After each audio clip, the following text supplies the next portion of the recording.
This Sixers season is just about entirely off the rails now that we are out of the All-Star break, and unfortunately just about every single issue somehow circles back to just one man, that being Joel Embiid. After he suited up for just his 18th game of the entire season, Embiid met with reporters to discuss the status of that troublesome left knee, and unfortunately, it is not what Sixers fans are going to want to hear. We're going to break down exactly what he said on the situation, my interpretation of kind of the situation as a whole, and really the outlook for this Sixers team, both in the short and long-term future as it pertains to Embiid here. Now, before I dive fully into it, do want to remind you guys to make sure you are smashing that subscribe button. It is a huge help for us here at Sixers Digest, and at this point in time, 71.3% of you guys tuning into these videos have not subscribed just yet. Believe me, I get it is tough times in the Sixers world, but we can get through it together, and we want as many people a part of the Sixers Digest family as possible. So, after Joel Embiid's performance last night, and before I go too light on him, an inexcusable performance by Joel Embiid, in which he finished with 3 rebounds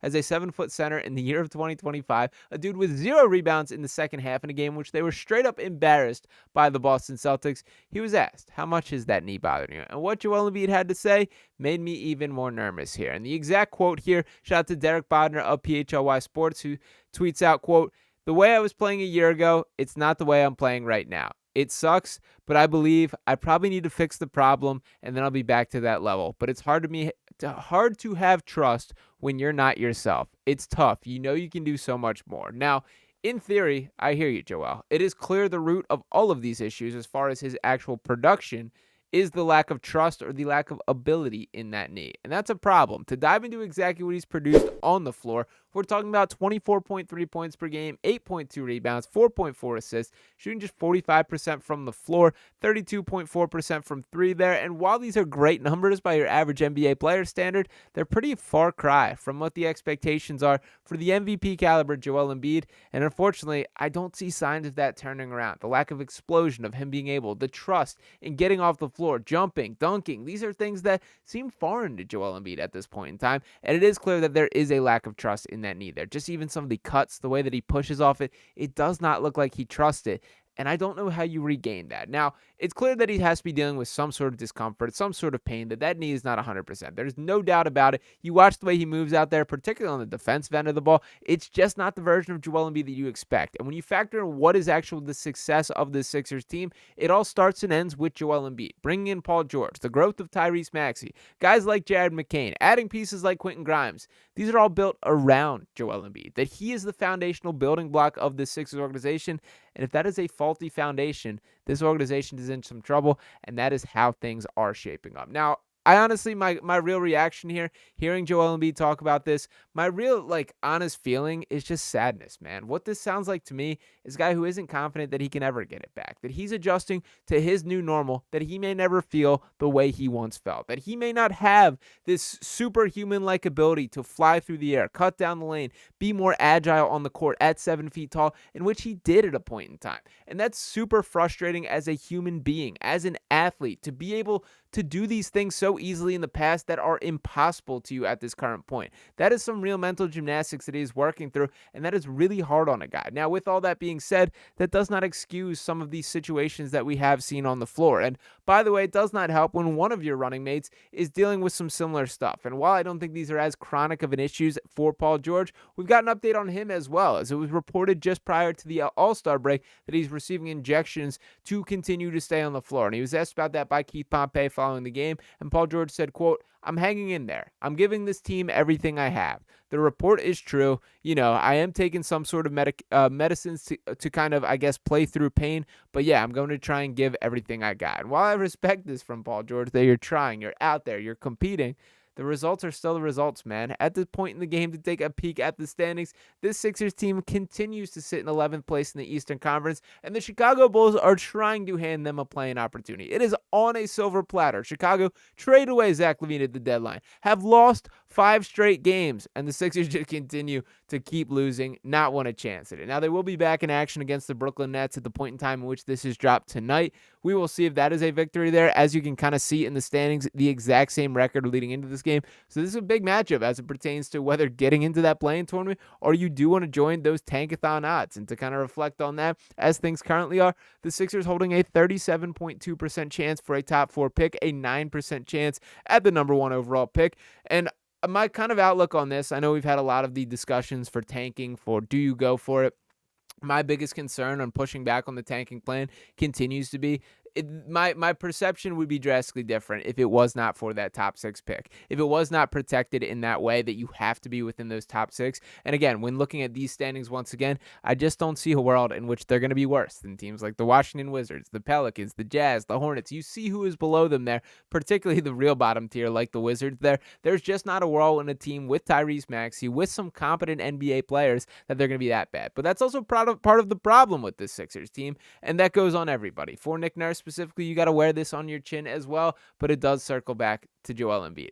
And when looking at the long term for how does this get better, that's where the conversation gets difficult. Had an awesome conversation with Yossi Goslin kind of speaking about the cap space for this Sixers team. We'll be dropping down that in portions. You can check out the full interview over on PickSwap Media already, which I thought was an awesome shout out to Yossi for popping on. And it was kind of interesting reflecting on the Sixers status. That he was really complimentary of everything they've done at the bottom of the roster. The Jared Butler trade, the Quentin Grimes trade, carving out room for Gershon Yabusele. And then we hit a point in the conversation where he just kind of pauses and he's like, I know I've sort of like presented this with complete rose-colored glasses, but the reality is I just don't kind of believe in the Sixers core. And I had nothing. I had no reply there. I can't argue with you. There is nothing that I have as evidence on my side if I'm having that debate. If my fight is the Sixers can win a championship around Joel Embiid, which has been my opinion throughout the duration of Joel Embiid's career, all I really have at this point is I think they can. I don't have any evidence to support that. We've seen him flail out in the second round, and we're seeing a more diminished version of him physically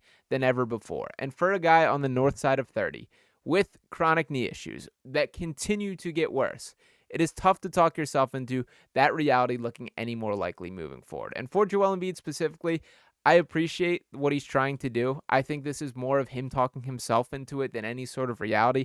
For everyone that is the shut him down, get him the surgery, do you honestly think if that was on the table, the Sixers wouldn't have taken it by now? That if there was an actual surgery put in place that could get him back to the 100% version of himself, I can't imagine that they wouldn't have taken that option already. Now, granted, with that being said, we'd get zero sort of clarity from the Sixers organization, and even over the entirety of the season, don't even have a diagnosis for what Embiid is dealing with. We have knee soreness, we have knee swelling, we have knee injury management. We don't have any sort of actual injury, but that's sort of part of the problem here, that there isn't an issue to fix. It's your knee. That's what's wrong. It's your knee is falling apart, and that is the tough part of this entire situation.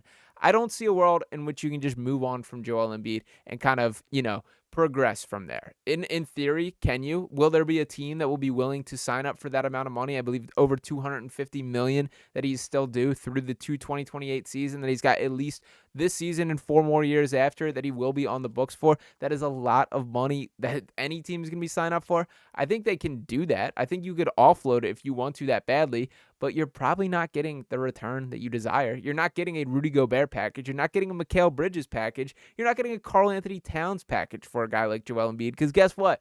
Every other team in the NBA sees these exact same issues that he's dealing with. Every other team in the NBA has seen the lowlights of Joel that we've also seen. And while the good has outweighed the bad for the vast majority of his career, when the other part of the Joel Embiid equation is a little bit of the poutiness and the bad body language and him not showing up on every single game, it's tough to put up with that when the other side of the coin is not you scoring 70 points or you being an MVP candidate or a triple-double threat or a guaranteed 30 points on every single night, because I don't know if that version of Joel Embiid is ever coming back. So does the state of this just absolutely suck? Yes. Is there any outlook from here that I can talk myself into this for this season? I really don't know. I do think tomorrow's game or tonight's game at the point of this being dropped against the Brooklyn Nets is going to be pretty telling. But honestly, that Celtics loss told me everything that I needed to know about this Sixers team. If there was going to be a sort of fire coming out of the All-Star break, we just got to get in the play-in and we have a chance. That no team wants to see us in the first round. Just squint and you can see a playoff contender, as Daryl Morey said.